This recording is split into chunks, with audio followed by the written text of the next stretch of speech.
After undergoing a medical procedure, it is completely natural to feel a mix of relief and a little uncertainty about what comes next. You might be wondering, what is normal during recovery, and when should I really pay closer attention? This question is especially common after a lumbar puncture, often called a spinal tap. Following a lumbar puncture, it is important to know that while some mild discomfort is common, certain symptoms definitely warrant a call to your doctor or healthcare provider. These include severe or worsening headache, signs of infection like fever and chills, new or worsening numbness or weakness, and leakage of fluid from the puncture site. Knowing these key indicators can help you manage your recovery safely and effectively. A lumbar puncture involves inserting a thin needle into the lower back to collect a sample of cerebrospinal fluid, which is the clear fluid surrounding your brain and spinal cord.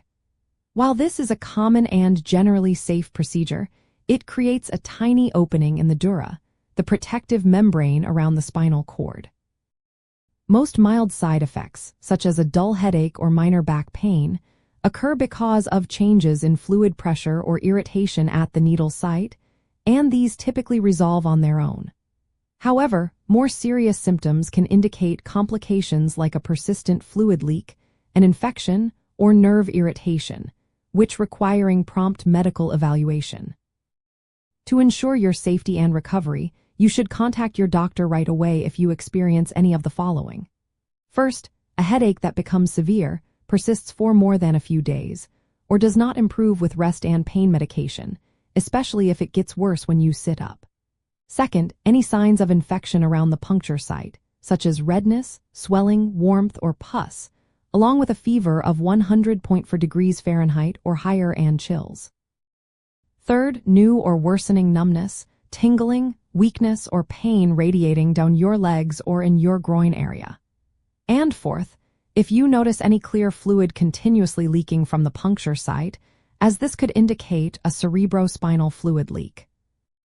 It is helpful to know that a common side effect known as a post-lumbar puncture headache can sometimes be persistent, but a medical procedure called a blood patch can effectively alleviate this if conservative measures are not working. Reporting these specific symptoms promptly ensures that your healthcare team can assess your condition and intervene early if needed, preventing minor issues from escalating into more significant problems. Your doctors are there to help you, and sharing your symptoms clearly and quickly is key to your best possible outcome. Ultimately, your well-being after a lumbar puncture is paramount, and being aware of these critical signs empowers you to take appropriate action. Never hesitate to reach out to your doctor if you are concerned about any symptom, even if it seems minor. Trust your instincts about your body, as timely communication with your healthcare provider is the best way to ensure a smooth and safe recovery process.